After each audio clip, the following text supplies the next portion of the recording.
but go ahead and fill me in with any information that you think I should know. Well, we got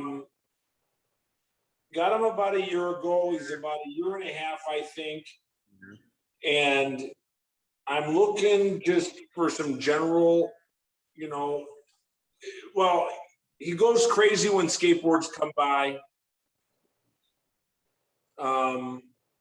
And some other types of scooters. Okay. So it's, no matter what's happening, he kind of just, reacts. It's a big reaction, and he runs toward it sometimes. And so I'm trying to work with that. That's one thing I'm trying to work with. Okay. And then just general, tips on, him. He stops in the middle of the park and won't walk with me. Like, what are some tips with that? He'll just kind of and then also when he sees a dog a couple blocks away, he'll just get down on all fours and lay on the ground and, just wait till the dog comes by. Okay. So stops. For some just general tips on those types of things. Yeah. Anything else? And then what's your dog's name again? Toasty.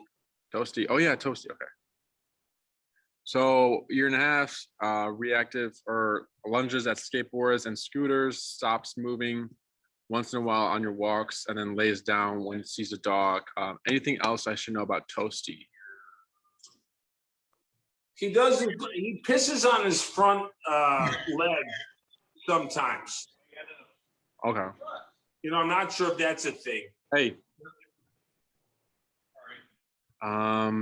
Yeah, that's we'll hear it, we'll see it here and there on for daycare dogs. I think one time a dog was funny because this dog was sniffing, and then as he's sniffing, he's peeing, but he ends up peeing on his neck, and he's like, oh, whoa.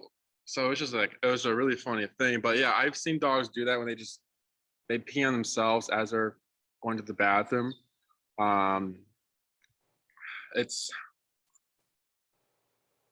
a weird thing to fix if you can fix it, but and then he licks his front leg. Yeah, I don't think he does it on purpose. No.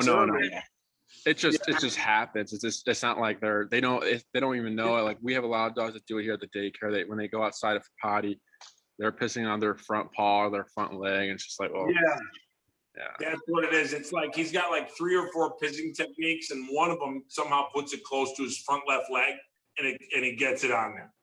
Yeah. Well, I guess it's kind of a whatever thing.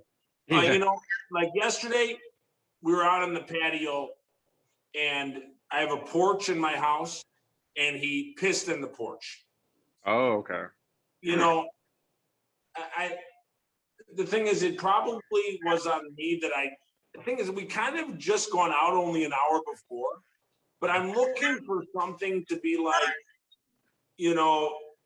him telling me that he wants to go out instead of if that's a possible thing. It's really rare because I'm always kind of taking him out. I keep him right in my eye, but he will go to the corner of the house and pee if I'm not watching him and he has to go. Got it. Okay. Anything else? Sometimes randomly, it's rare.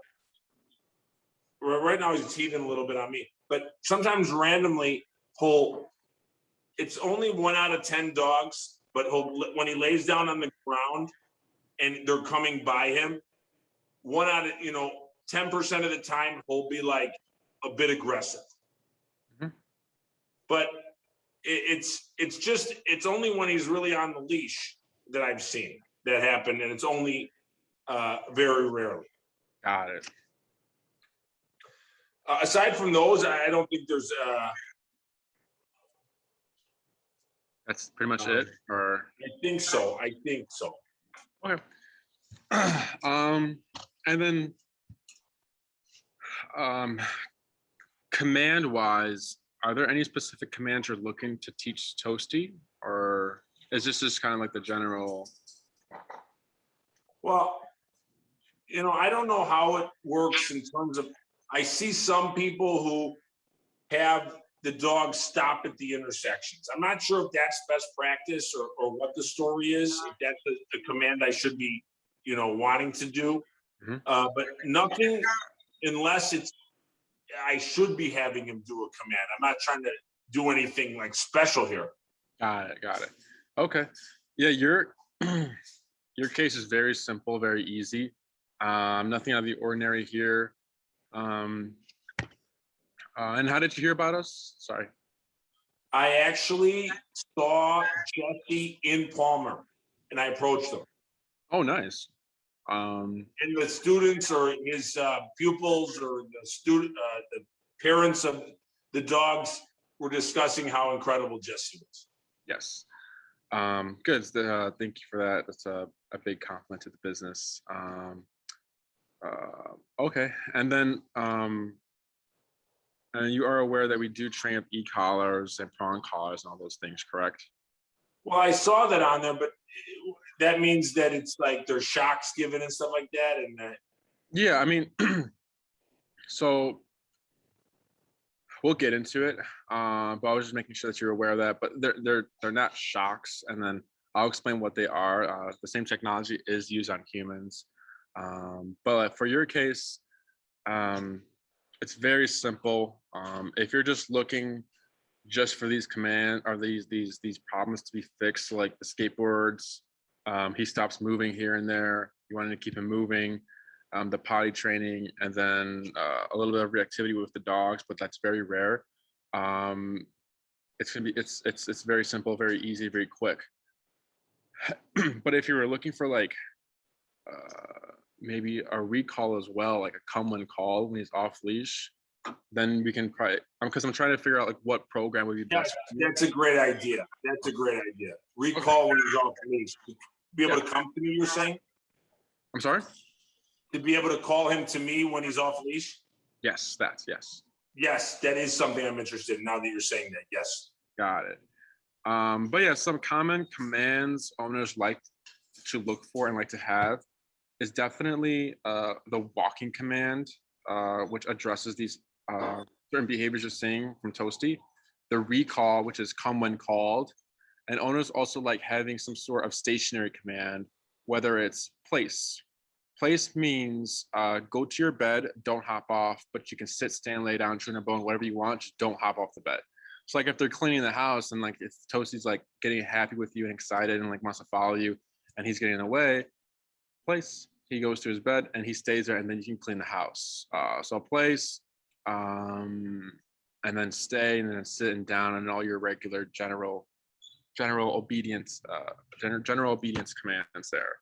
But usually recall is like the number one most important, because if Toasty were to slip out the collar or maybe the leash slips out your hand, you need to have some sort of way to get Toasty to come back to you without the leash, correct?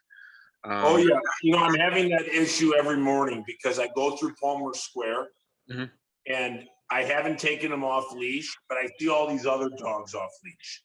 And so I'm worried that if he is off leash, that he, wouldn't come, basically. So this is a thing I'm dealing with constantly. I see a bunch of other dogs and he would like to play with them, but I haven't taken. One time I did, and he did come back, but he loves fetch. And so if I show him a ball, he'll come. Got it. Okay. That's the one thing I've been kind of using. Good. Yeah, that's good. All right. So what do you currently walk Toasty on now? Like a regular collar, a harness, or a prong? Like a little harness. Yeah. And then when you can, if you can put him in the back, Tony. Yeah. Okay. So harnesses, we're gonna want to switch that out, because that's kind of part of the issue. What you're having with like he doesn't want to move or he lays down, because harnesses are used for pulling. So huskies wear harnesses We put harnesses on protection dogs because they have what is called opposition reflex. So basically, if you pull back, they want to go forward. If you pull forward, they want to go back. If you pull left, they go right. If you pull right, they go left. They always want to go to opposite of the pressure. Sorry. So again, it's to make a dog pull something. So again, like huskies to pull the sled. Protection training, the way it works is we have a dog on a harness. We pull and we release. We pull and release. Because when we pull back, they want to go forward, and we let them go forward for a little bit, and we pull again. And they're getting rocked back and forth. And this pressure here on this chest area is annoying. It's like negative pressure. So that's how we create aggression or frustration. So if Toasty decides to lay down and you're trying to pull him, he's going to even want to go more farther away against the pressure, right? So that could be a part of the issue why it's hard to get him to move, because you have a harness on. So we would actually want to switch that out to a regular flat collar. And we want a buckle collar. We don't want the snap-ons. We want the one that goes to the loop out, because in our experiences, every time we use a snap-on, the one that snaps, they usually just break all the time. Does that make sense? Hello? Hello? Hello?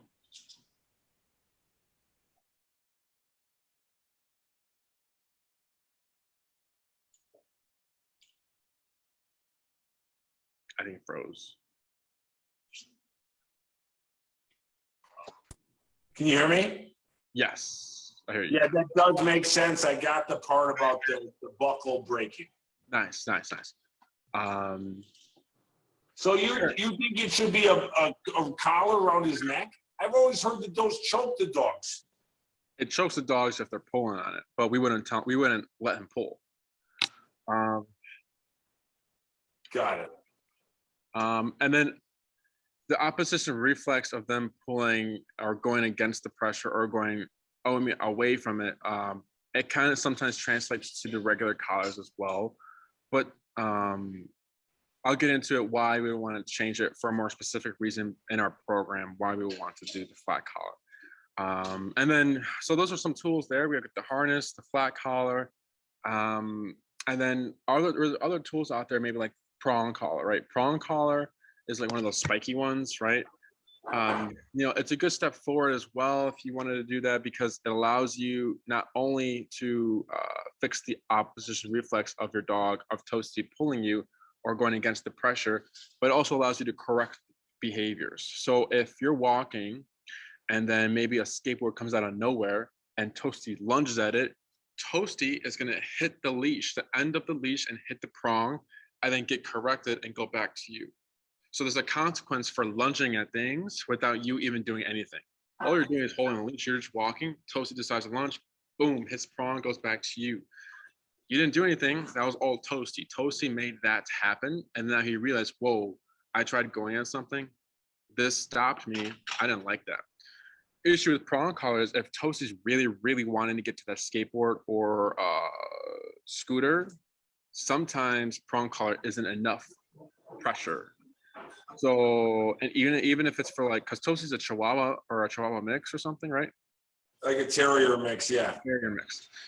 So even though Toasty's little, sometimes prong collar is still not enough. So for example, Jesse has a pit bull named Lexi, and then a Chihuahua, long-haired Chihuahua named Poncho. Jesse had Poncho in Texas, and this before he started actually, was a dog trainer, and he was just getting a feel for it. He had Poncho on a prong collar because Poncho had reactivity, barking at everything and everyone. And then Jesse would do a little leash pop to stop Poncho from barking, but then he'd keep barking. So Jesse kept, increasing the leash pop, the strength of it to stop it, because obviously this wasn't working. So he tried harder. Eventually, Jesse was at the point where he was just doing a whole leash pop. Poncho would do 2 circles and then go back to the person or whoever he wanted to bark at. prong collar didn't do anything for this little Chihuahua, nothing. So that's a con right there, is that sometimes prong collar isn't enough to stop the reactivity or like the lunge or the engagement of a skateboard or a scooter. The other con is that since you're wanting recall, you would have to always keep the leash on, because once you take that leash off, you've lost all control. So then that moves us to the next tool, which is electronic collars, e-collars. What do you know about e-collars? Zero. Got it. So like you said before, it's the shocking part. The shock collar, that term is an old school term, but we like to call them electronic collars. So that technology that's used on the dogs is same with humans. So chiropractors, physical therapists. Have you ever been to a chiropractor or a physical therapist? Not really. Got it. So then they have these machines called a TENS unit, or like they call a stim. It's used to contract muscles and massage them if there's like a torn muscle or something like that, right? Yeah. That same feeling, and a physical therapist told us that same feeling is what I use for my clients. It's the same feeling. It's just a muscle contractor. So whatever, if I don't have a collar on me right now, but a collar is the strap, and then you have a little box and 2 contact points. Whatever those 2 contact points are touching is what it's contracting. So Jesse likes to call them electric, but not electricity. So it's not flowing through the dog's body. It's whatever those 2 contact points are touching is what it's going to be affecting. So if I had it on my thumb, for example, as I keep increasing on the numbers, you're going to start to see my thumb twitch. Speaking of numbers, our brand, the brand we like to use in the company is called Dogtra. Dogtra. Do you use at the facility, or do you recommend the clients take them? Also have one that outside of the facility grounds. I'm sorry. You guys just use it while you're at the training facility? Oh, I see. Or do you recommend clients also have them, for them outside of your training facility? Yes, that's a good question. I'll get into that, but the simple answer for now is it's on when you need it. But it's a good question. I'll write down just so I remember. Do you guys have like a protocol where the he's barking at a dog that's outside right now? Oh, okay. And we're on the top floor, so the dog's actually waiting. But there was like a pretty big dog bark. Toasty, I wouldn't even know how to react right now. This is similar to what he does when skateboarding. Got it. Toasty, bud, come here.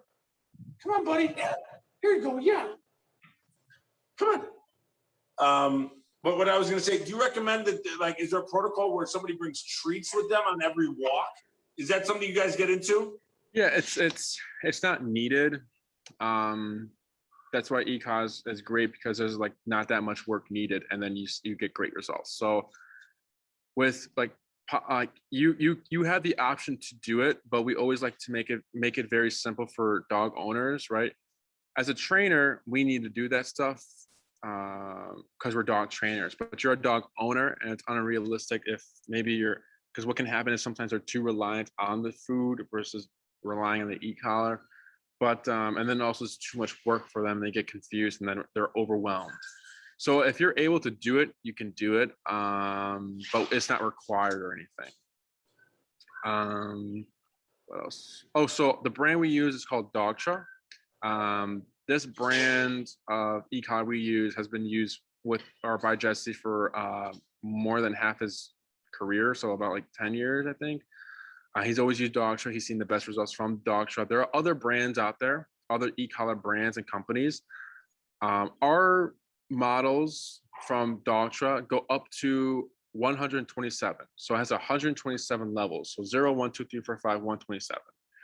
There are other brands out there that maybe go up to 10. So think of 10 and 127, the power of it equal, right? We just have so many more numbers to be more specific to the dog's personality, the size, and like the scenario we're in. Because the issue with that 10 leveled e-collar is that, let's say 5, Toasty is yelping, it's too high. Okay, we'll try 4. Then 4 is too low, Toasty's not listening. Then you're Right, stuck. you can't tailor it. 10 versus 127 speaks for itself. Say it again? No, of course, you can't tailor it. 10 versus 127 speaks for itself. Exactly. So that's why we also like Doctor for those reasons. And then it also feels very, it has the best feeling out of all the collars. So some collars feel a little sharper than others. Some are more duller. They all have different feelings. Doctor has the most smooth, consistent feeling where we can get the best results out of the dogs we work with. They're waterproof. You get a mile to a half-mile long range. They're rechargeable. You don't need batteries. They last a long time battery-wise and just in general. The model that you're gonna need for Toasty will be sent to you. But there's different sizes. Like they've made one called the Doctra IQ Mini. It's used for like Pomeranians and little Chihuahuas, little dogs like that. But there's plenty of different type of models that will be a good fit for Toasty. How much does Toasty weigh, by the way? About 13 or so. Yeah, he's small. Yeah. Okay. Any questions about like the e-collar itself? Not really. I mean, other than That one question you had? well, I mean, it seems to be that you said a half mile, you said a certain range, and basically it's a corrective where it just concentrates on a certain part. It doesn't send shockwaves through the whole system, and they're recommended for a number of other reasons that you mentioned. Correct. Cool. So why we like this tool is because this is the only tool that can get us to 90% to 100% of reliable obedience. Because once the leash is off, you still have control, right? And this e-collar, the pressure and how uncomfortable it can get is really high, right? Because we always like to remind owners that dogs bite each other. So if Toasty's at the dog park and a big dog's bothering him and Toasty doesn't like it, how do you think Toasty will let that dog know that he's not a fan of his play style or something? Exactly. Yeah. He snaps at him. Correct. So this biting is already ingrained in them. Ever since they were puppies, they were already getting nipped and corrected by their mothers right off the bat. Maybe like in 3 weeks, they start getting serious. But it's already ingrained with them. They understand physicality. So that's why prong collar is a good step forward, because it's physical. They understand it. Same thing with e-collar. It's physical. They understand the feeling and they understand that, okay, I understand. I don't do that. Or I have to do this to turn it off, right? So that's why we get really good results with them. They understand the feeling. What else? Is it the goal for the e-collar to eventually come off, or is that? So so that's, yeah, okay, that brings me back to your other question, because that question you had before is the same thing. When do you put it on? When do you need it? So the e-collar is only on when you need it. So if you're gonna go on for walks with Toasty, and this is forever, this is after training, the e-collar should be on, right? Because we can't predict what's gonna happen on this walk. We can be walking, great walks, and maybe we decide to go on a busy street, or we're just on a street, and then maybe like a car crash happens right next to us. And Toasty's like, whoa, I did not like that. I'm out of here. I want to get out. And maybe it catches you off guard too. Maybe he decides to book it and you've been having such good walks. Maybe you didn't have a good grip, or maybe he flips out the collar or the leash goes away. He's running, right? In that moment, he's in flight mode. Flight mode is running away from something and they're thinking kill or be killed. They are running for their lives. So Toasty, no, Toasty, come is not gonna simply just make him turn around and come to you. There's gonna be some power of the e-collar, electronic collar required to override the brain in that moment and to get him back down to like come back to earth for that, right? So just for those reasons, it's on all the time on your walks. Or maybe if you're having a good walk and then a scooter comes out of nowhere, surprises him, and he just can't help it, because dogs aren't perfect, right? Dogs are very reactive animals, and although you'll see a lot of progress, you might see here and there that one skateboard that comes out of the corner that's a really big surprise he has a hard time with, because we can't predict those moments as well. But if we see a skateboard coming our way, that's easy to handle. He shouldn't have issues with that as well. But then let's say right now, you guys are just having a relaxing night. He's chill, he's hanging out. Then you don't need the e-collar. Let's say you're gonna have guests come over, and then let's say he's always been fine with guests coming over, but then let's say this one guest doesn't like dogs, right? You collar him up 30 minutes prior, address whatever that's needing to be addressed. And if you find that he's pretty much given your guest space and he's kind of, minding his own business, then you can take it off. Or if it makes you more comfortable to keep it on, you can keep it on. Does that make sense? Sure, yeah. What else? Another common question is, how come when I take the e-collar off, Toasty maybe pulls me again, or he starts to bark and get all crazy again? We always like to use an example for humans, which is, do you drive on the highway? Sure. Do you go the speed limit? Not always. And then what happens when we see a squad car? Slow down. Right. So Jesse likes to call the e-collar a cop on a collar. Once the cop is present, the dogs tend to be more aware and behave. Right. It also plays into how consistent is the owner using the e-collar. So if some walks the owner is using the e-collar, some walks the owner isn't using the e-collar, dog is going to quickly figure out that, okay, on these walks I was able to pull and be a bad, do what I want. But on these walks, I had this feeling and I had to behave. What was the difference? Oh, no collar. I know now, right?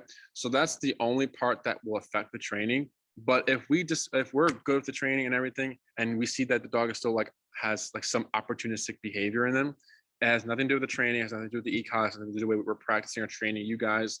It's just nature, right? If we know we can get away with something, we're going to get away with it. Does that make sense? Yeah. Do you have any other questions? So what's the protocol now? You recommend certain training or? Yeah, so for you, so to address these things with the e-collar, right? The first command we would want to teach Toasty is called heel. Our version of heel is walk with me, stay with me, sit when I stop.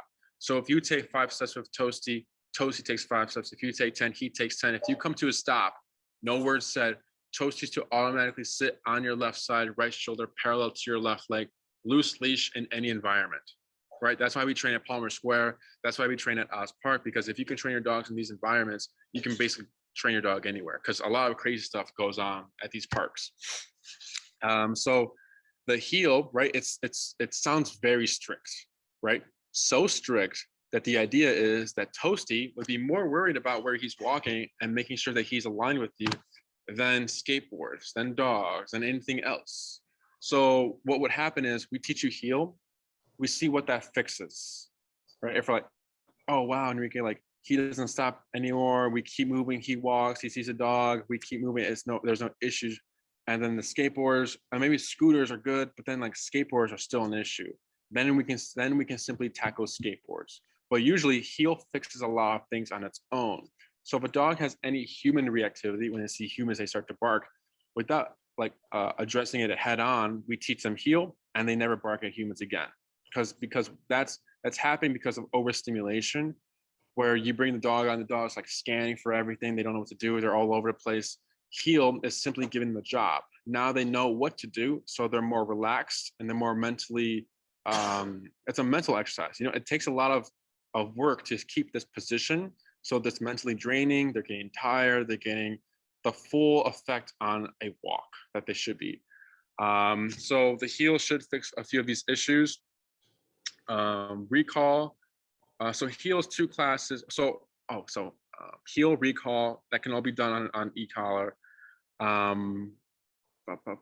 So for program wise, I'd say minimum 6-week program if we're doing in person. So we have in person, one-on-one, daycare and train. You drop Toasty off, we train him, and then board and trains when you leave the dog overnight.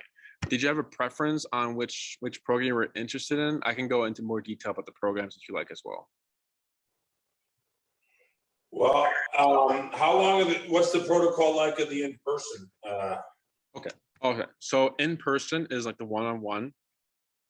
we have 6 week, 9 week, and 12 week. I'd say 6 week looks really good for you. So think of a 6 week as I walk my dog around the block. I have that structured heel. It's a good walk and no issues. And then I take my dog to the dog park. I need recall. I go home. That's 6 week. That's what you're looking at. The 9 week is I walk my dog around the block and the heel. I need recall when I, take my dog to like an open area or a dog park. And then I also take my dog to patios. I need my dog to lay down, not move for 2 hours. The 12 week is all those things. And then you go off leash hiking like every other weekend with your dog. So you need off leash control and other fancy commands for emergencies. So depending on how much control you're wanting with Toasty, that would just depend on your choice. If you're like, man, I want everything, then the 12 week. But if you're just looking for the walk to address these specific behaviors, and then you need recall, I'd say the 6 week is a really good program for you. The 6 week, what does it translate into, like leaving them overnight or leaving them during the day or something? Yeah. So think of 1 week with us with equal to 3 weeks with in person. So you being more like the 2 week program of board and train, maybe even like the 1 week, because it's very simple. But we always recommend 2 weeks because it does take a dog a while to acclimate to the new environment. So just give them some more time. We do 2 weeks, but the 2 weeks is equal to the 6 week program, and so on and so forth. So it goes 1, 2, 3, 4. The 4 week program is equal to the 12 week program in person. The reason why they're shorter is because we're dog trainers. We can technically teach every single command in 1 day because we know what we're doing. So we can get it done a lot faster. Pros and cons for one in person and board and train. Oh, actually, no, sorry. So board and train, I forgot. For training, we do videos. So you're gonna get what's called introductory sessions where you're seeing, most likely me, teach him heel, stay, sit, down, place, and come when called. All 6 commands. You're getting those videos. You're seeing how he's taken to the ECOF for the first time. You're seeing how I'm teaching it, and you're also going to see how to practice them. So it's about an hour-long video. If you're doing a 2 week, you get another hour-long video of us moving to the next phase, which is called the long leash phase, where I hold the end of a 30-foot long leash, and then now he has 30 feet to make mistakes. So make them all, right? So we're just advancing his obedience there, and that's also video. With the 2 week board and train or any board and train program, you get follow-up lessons. So 2 weeks, you get 4 hours of follow-up time where they take place at Oz Park or the facility, and we kind of transfer all the commands and obedience to you. Pros and cons. Pros, we get it done faster. Cons, the training is tied to us at first, which is why we have the follow-up lessons. So some common issues clients have with other trainers is that, one, the follow-up was only 30 minutes. It wasn't that great. I don't know what to do. I don't know what my dog learned. So that's why we're giving you 4 hours of follow-up time. We take the follow-up time very seriously. And then another issue would be, man, like the trainer was really good. He did good. But then when the trainer left, my dog was back to its normal ways. That doesn't happen with e-collar, because let's say we find his number here and it's 30, right? His number is 30 for teaching commands or working him. When I press a button on 30, it's the same thing when you press a button on 30. There's no, well, he's stronger than me, he's stricter than her, or any of that, right? Because again, 30 is 30. So when we work with 2 people or more than 1 person on in-person clients, partner number 1 or handler number 1 goes first. They usually do all the hard work because they're going first. Then they hand the dog off to partner number 2, and partner number 2 barely does any work because it's already been done. It's super easy for them because, again, 30 is 30 for everyone. Does that make sense? Yeah. The 1 hour or the one-on-one for 6 weeks, how often is that? What is that? How often per week? Yeah. It's an hour a class once a week. And also another thing is it's all verbal instruction. So I don't, with the trainers here, me and Jesse, you might have seen in that lesson, we don't touch the dog unless and if needed. So pros and cons for in-person is that you're doing all the work yourself. So you know how to troubleshoot, you're part of the training from ground zero and up, and you're more involved and you know what to do in certain situations. So 1 hour a week, 6 times. So let's say, for example, Mondays at 7:15, we meet at Oz Park 6 times. That's an example, right? We give you your homework to practice throughout the week, and then we move on to the next topic, just so we're not overwhelming you with information. Does that make sense? Yeah, yeah, certainly. So it's in person and 1 hour per week.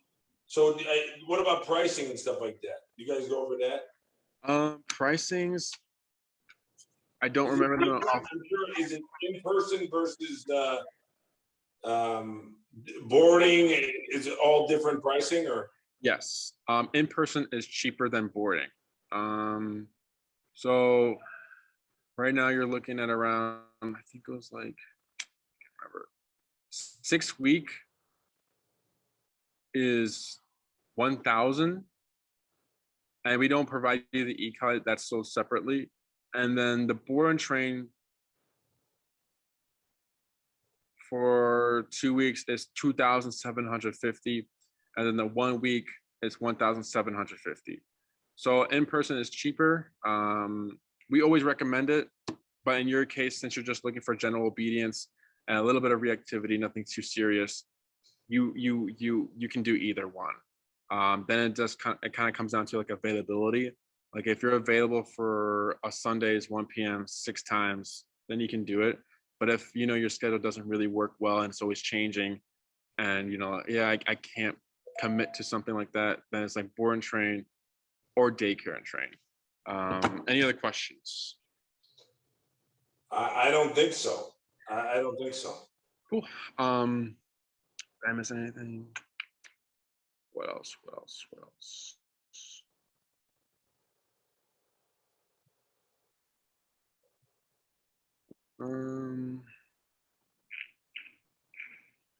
Yeah, I'm just getting, all he's needing is just some like formal training, nothing too serious, and then maybe a little bit of overstimulation. That's why you're getting the barking, like the staring at the dogs and waiting for the dogs to come. Potty training is, is he crate trained? Does he know how to stay in a crate or kennel? Yeah, he's good in the crate. He never goes in the crate. Okay. So the issue is that I know you said you would want him to let you know when he has potty, but that's also not something you're gonna want, because if you, let's say you teach him to like ring a bell or like sit by the door and like wait, one day you might miss that signal, and then he's gonna be thinking, I gave you the signal, you're not listening to me, you're not seeing me, I'm gonna go over here. So that's him going on potty time on his schedule, but we want it on your schedule. So what needs to happen is taking a few steps back and maybe using that crate or that kennel to help you out. So the idea is, if he's not with you like that and he's free roaming, there's a potential accident going to happen, right? So if he's not like that, you're going to want him in the kennel to just eliminate the possibility of him having a mistake. Now, let's say he's in the kennel for a little bit and then he starts whining.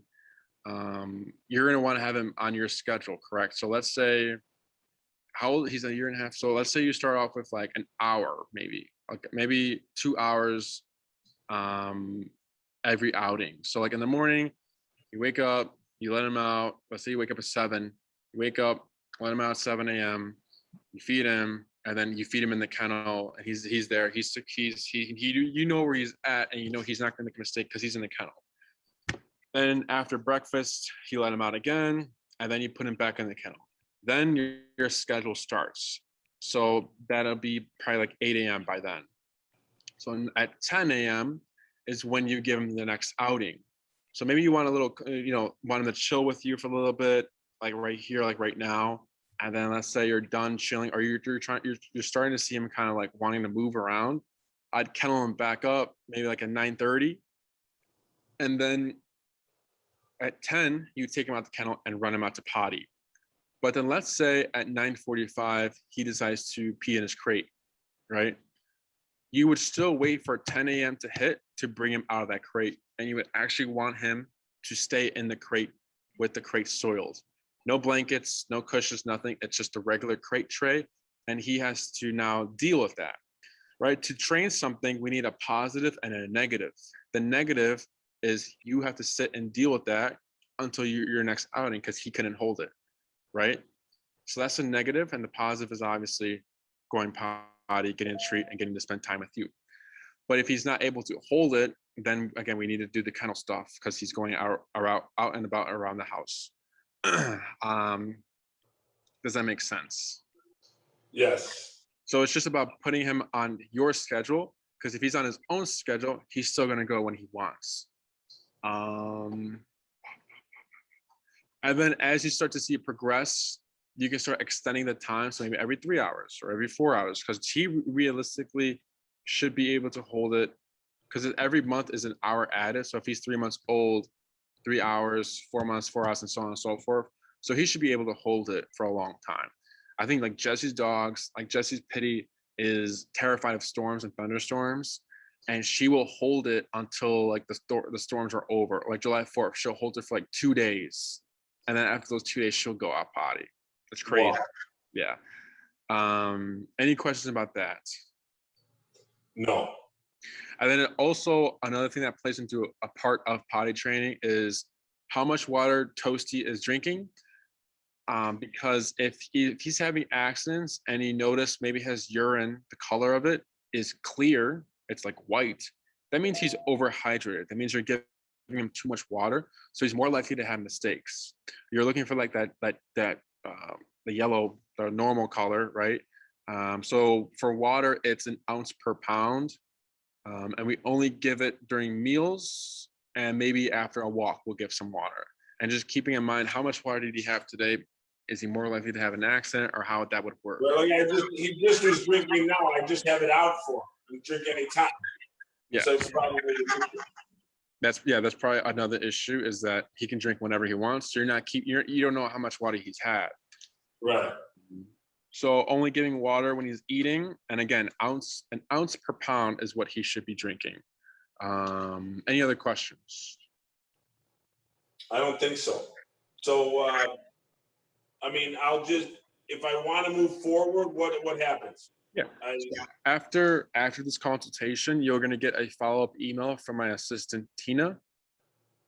Tina will forward you the information and the programs we talked about. So it's going to be, she'll include the 2-week board and train prices, the 6-week in-person pricings, the e-collar I recommend for Toasty, a link to Amazon for you to purchase it yourself if you like, or we sell them as well. So if you want to purchase through us, you can do that. Same price and all.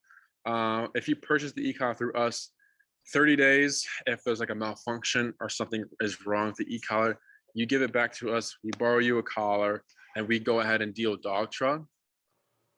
After those 30 days, if something happens, you would have to contact Dogtra yourself. She'll also send you a link, an agreement form link, depending on what you want to go move forward with. So if you're going for the board and train, we need shot records. We need fecal exams that say negative. We need Bordetella, we need lepto, and rabies, and I think another one. But if you're not doing board and train, he's not going to be at the facility. We don't care about the shots or shot records. We just need the agreement form signed. You guys, in the 6 week, we can meet in Palmer. We do Palmer and Oz Park. Yes. Yeah. Any other questions? And also, since you're doing the consultation with me, you don't have to train with me, right? we can get you in the calendar quicker with me because Jesse has a little bit of a like a waiting list there.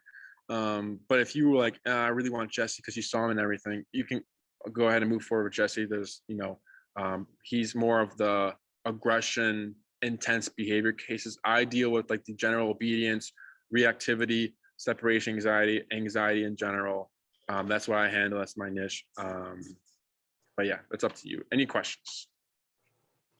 No, but because I did it with you, I would maybe get $135 credit on 1,000. Is that the way it would work, or? Yes, my consultation fee goes towards your program.